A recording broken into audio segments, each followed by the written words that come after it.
What's up, everyone? It's Miles here from bootcamp.com, and today in pulmonology, we're going to be going over the AA gradient. What the AA gradient is essentially in the name. It's the alveolar oxygen minus the arterial oxygen. And so, in other words, it's the difference between the partial pressure of oxygen in the alveoli and the partial pressure of oxygen in the arterial system. And so, let's just recall that the alveolar oxygen pressure is about 100 millimeters of mercury. And when the venous blood enters the pulmonary capillaries, the oxygen comes in at a partial pressure of around 40 millimeters of mercury. And then the blood is going to travel in the pulmonary capillary and equilibrate with the alveoli. And after equilibration has occurred, the partial pressure of oxygen in the pulmonary capillaries is going to be 100 as well. And then that's going to travel to the pulmonary veins. And now, if I was to sample a random artery from the arterial system, I would see that the partial pressure of oxygen in the arterial system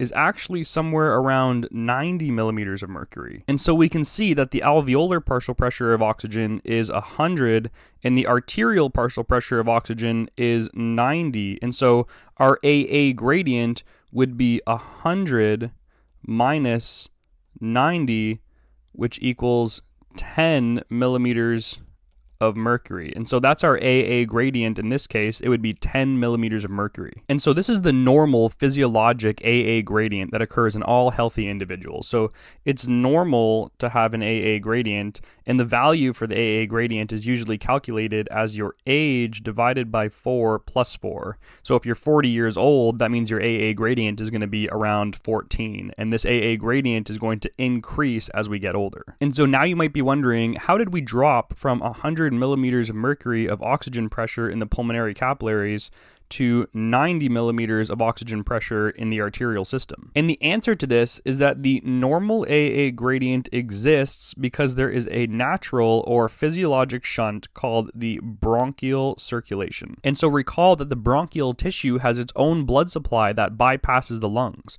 And so off of the aorta, we have our bronchial artery, and then the bronchial capillaries are going to completely bypass the lungs, and then the bronchial vein is going to drain right into the pulmonary veins. And so as a result, we're going to get oxygenated blood coming from the pulmonary capillaries here, mixing with deoxygenated blood coming from the bronchial veins, and that's going to decrease the partial pressure of oxygen in the arterial system. And so using another diagram to explain this, again, we're going to have 100 millimeters of mercury in each of the alveoli, and the blood in the pulmonary capillaries are going to equilibrate with this oxygen pressure such that they are all going to be 100 as well. And those pulmonary capillaries are going to drain into the pulmonary vein. And so the first portion of the pulmonary vein is going to have 100 millimeters of mercury of oxygen pressure as well. And now remember, we also have the bronchial vein draining into the pulmonary veins, and it's carrying deoxygenated blood, which has an oxygen pressure of about 40 millimeters of mercury. And so when the oxygenated blood from the pulmonary vein mixes with the incoming deoxygenated blood from the bronchial vein, the result is that the partial pressure of oxygen is going to drop to about 90 millimeters of mercury. And so this is how we generate our AA gradient between the alveoli and the arterial system. Okay, so now what we're going to do is revisit hypoxemia. And recall that hypoxemia means a low partial pressure of oxygen in the arterial system. And the reason that we're revisiting hypoxemia is because of the causes of hypoxemia, some of them have a normal AA gradient and others have a high AA gradient. And we're going to see that the causes that have a high AA gradient have a decreased gas transfer from the lungs to the circulation. Gas is not efficiently being transferred from the lungs to the circulation. And so we can use the AA gradient to try to tease apart and differentiate different causes of hypoxemia. So what we're going to do is build up this table here and differentiate the different causes of hypoxemia using arterial pressures of oxygen and carbon dioxide, as well as talking about the AA gradient, whether it's going to be normal or increased, and we're going to see which causes of hypoxemia respond to 100% oxygen therapy. So the first one we're going to talk about is hypoventilation. So in hypoventilation, oxygen, the air that we're inspiring might be completely normal. The problem is that we're just not breathing enough of it in. Because we're not ventilating enough oxygen into the alveoli, the alveolar partial pressure of oxygen is going to be low. Let's say it's somewhere around 70 millimeters of mercury. And as a result, the pulmonary capillaries are going to equilibrate with this decreased alveolar oxygen pressure. And so the pulmonary capillaries are also going to be carrying 70 millimeter mercury of oxygen pressure. And then this blood is going to travel through the pulmonary veins and mix with the bronchial circulation, and it's going to decrease by a normal amount to maybe somewhere around 60 millimeters mercury of oxygen pressure. And so we can see here that the alveolar oxygen is decreased compared to normal, but because the oxygen in the pulmonary capillaries are decreased to the same degree, then that means that the AA gradient between the alveoli and the arterial system is actually maintained relative to normal. And so hypoventilation is a cause of hypoxemia that has a normal AA gradient. And furthermore, remember that ventilation is inversely proportional to the arterial partial pressure of carbon dioxide. And so in hypoventilation, we're not ventilating enough oxygen into the alveoli. However, at the same time, we're not ventilating enough carbon dioxide out of the blood. And so as a result, we're not breathing off enough carbon dioxide, and it's starting to build up in the blood. And so in hypoventilation, we say that the arterial partial pressure of carbon dioxide is increased. Furthermore, if we give these patients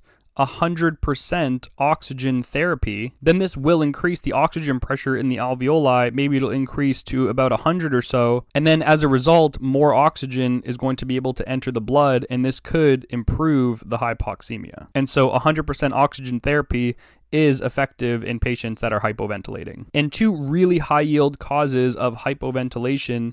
The first one is opioids, and opioids decrease ventilation by suppressing the nervous system. And the second high yield cause of hypoventilation is obesity. And we'll be talking more about this in the pathology section, but essentially due to increased body mass, there's going to be higher oxygen demand, some mobility issues with the diaphragm, and also upper airway obstruction, and all these together result in obese patients commonly hypoventilating. Okay, so the next cause of hypoxemia is going to be high altitudes. And remember, at high altitudes, the fraction of oxygen in the inspired air is decreased. And so as a result, the air that we breathe in, this air has a low partial pressure of oxygen, or the oxygen pressure in the inspired air is going to be decreased. And so as a result, the alveolar oxygen is going to be decreased, maybe somewhere down to, again, 70. And so again, the alveolar capillaries are going to equilibrate to 70, and that blood is going to travel through the pulmonary vein and mix with the bronchial circulation, and it's going to decrease by the normal amount again to about 60 millimeters of mercury. And so we can see that these values are the exact same values that we used for hypoventilation. And that's because the body's oxygen levels in someone at high altitude is similar to the oxygen levels in someone that is hypoventilating at sea level. And so in high altitudes, we're also going to see hypoxemia, and we're going to see a normal AA gradient. And again, the AA gradient is normal, and that's because the alveolar oxygen and the pulmonary capillary oxygen are the same. They're both decreasing, but to the same degree. And so there's no actual problem transferring gases from the lungs to the circulatory system. The problem is that there's a low partial pressure of oxygen in the inspired air. And again, these patients would respond to 100% oxygen therapy, because if we increase the amount of oxygen in the alveoli, since there's no problem with gas exchange, that oxygen is going to diffuse into the blood and improve the hypoxemia. The main way that we tell the difference between hypoventilation and high altitude is through the arterial carbon dioxide. Because remember, we said in hypoventilation, because they're not breathing off enough carbon dioxide, that carbon dioxide is increasing in the blood. Whereas at high altitude, we actually see low partial pressures of carbon dioxide in the arterial blood. So let's just recall that at high altitudes, when the partial pressure of oxygen falls, we start to activate our hypoxic drive to breathe. We start to increase our ventilation in order to bring more oxygen into the body. And so in this way, when we activate our hypoxic drive to breathe, we're entering into a state of hyperventilation. And as we start to hyperventilate, we're going to breathe off a lot more carbon dioxide. And so as a result, the arterial partial pressure pressure of carbon dioxide will start to drop. And this is one of the main ways to differentiate between high altitudes and hypoventilation. In hypoventilation, the CO2 is going to be high in the arterial blood, whereas at high altitudes, it's going to be low. Okay, so it's nice to lump these two categories of hypoxemia in the same category because they both have normal AA gradients, whereas the next three causes that we're about to talk about all have increased AA gradients. So the first one that we're going to talk about is diffusion defects. And a classic condition with a diffusion defect is pulmonary fibrosis, where we have the deposition of fibrotic tissue in the alveolar capillary membrane. And in a diffusion defect, there is usually nothing wrong with the inspired air, and there's also nothing wrong with the alveolar oxygen pressures. They're usually at about 100. The problem lies in the fact that oxygen is going to have a hard time diffusing from the alveoli across that membrane and into the blood, and so as a result, the pulmonary capillaries aren't going to equilibrate with the alveoli, and so the pressure of oxygen in the pulmonary capillaries might only be something like 70. And then when this blood travels through the pulmonary veins and mixes with the bronchial circulation, this might decrease to 60. And so now we can see our alveolar oxygen is much larger than our arterial oxygen. Our AA gradient has increased. We can see now the AA gradient is 100 minus 60, which equals 40. And this number is much larger than what we normally calculate for an AA gradient. And so in a diffusion defect, our AA gradient is increased, and that's because our alveolar oxygen is going to be normal. However, our arterial oxygen is going to be decreased. And furthermore, remember we said that oxygen is not very soluble, and so when it tries to pass through this diffusion defect, it's going to have some trouble, and not a lot of it will pass into the blood. Whereas, remember we said carbon dioxide is very soluble, and so it usually will have no trouble passing through the diffusion defect. And so as a result, we're going to be able to exhale the normal amount of CO2, and so our arterial partial pressure of carbon dioxide will be normal in a diffusion defect. And lastly, when we discuss how well a gas is going to diffuse across a membrane, there are three things that primarily determine this. So if we just draw out our membrane here, well, first of all, the more surface area that this membrane has, the more gas will be able to pass through it. So the first thing is surface area. The second thing is the thickness of the membrane.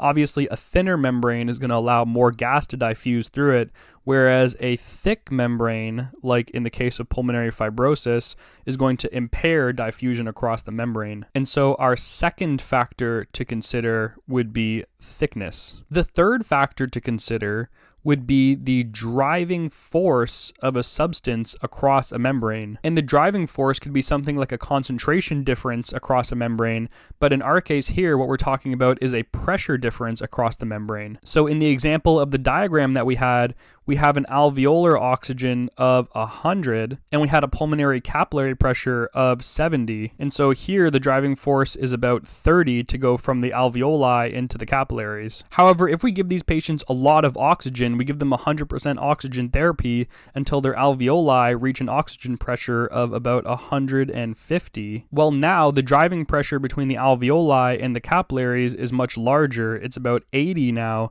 And so as a result, we're going to be moving more oxygen from the alveoli into the capillaries. And as we move more oxygen into the blood, this is going to improve the hypoxemia.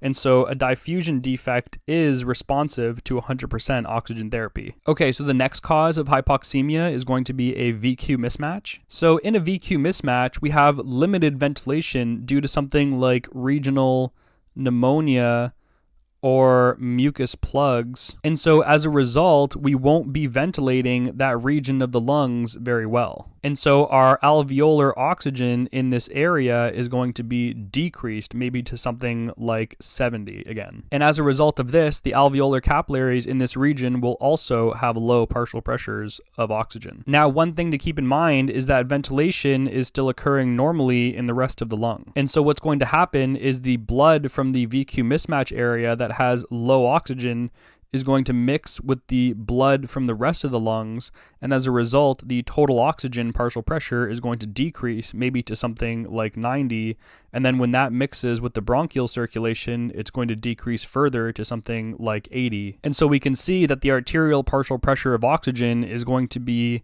80, whereas most of the alveoli have an oxygen pressure of 100, and so this is an increased AA gradient. So in a VQ mismatch, the AA gradient is increased, and that's because most of the alveoli have normal oxygen levels, whereas the arterial partial pressure of oxygen is going to be decreased. And like we said for diffusion defects, because CO2 has such a high solubility, its partial pressure in the arterial blood is going to remain normal. Now, because in a VQ mismatch, the ventilation is limited, but it's not completely obstructed, if we were to give 100% oxygen therapy, some of that air actually would penetrate into that diseased alveoli. And as the oxygen goes into that alveoli, that's going to increase the alveolar partial pressure of oxygen, which is then going to equilibrate into the blood, and that's going to increase the pulmonary capillary pressure of oxygen, and then in turn, that's going to improve the hypoxemia. So a VQ mismatch is responsive to 100% oxygen therapy. Okay, so now we're going to finish off by talking about a right to left shunt. So let's just recall that one of the main ways we get a right to left shunt in the lungs, or an intrapulmonary shunt,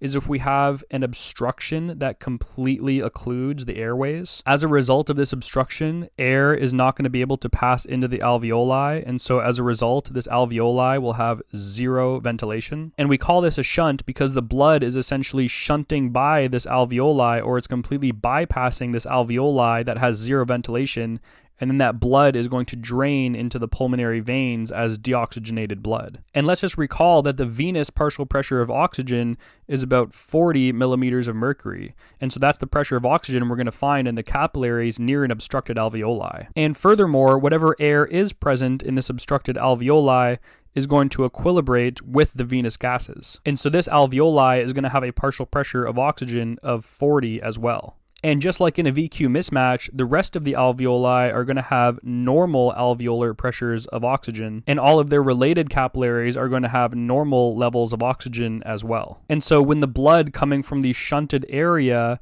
mixes with the blood from the rest of the lungs, the result is that the pressure of oxygen in the mixed blood is going to decrease to something like 70, and then when that combines with the bronchial vein circulation, then it's going to decrease even more to something like 60. And so again, we can see that the arterial partial pressure of oxygen at 60 over here is much lower than the alveolar partial pressures of oxygen at 100. And so in a right to left shunt, the AA gradient is going to be increased because the alveolar partial pressures are going to be relatively normal, whereas the arterial partial pressures of oxygen are going to be decreased. Again, because the CO2 solubility is so high, we'll still be able to exhale the normal amount of CO2 through the normal alveoli, and so as a result, the arterial partial pressure of carbon dioxide is going to be normal. And lastly, if we give 100% oxygen therapy to someone that has a shunt in the lungs, well, that oxygen is not going to be able to penetrate the alveoli that has the airway obstruction. And so as a result, even if we increase the oxygen in the other alveoli,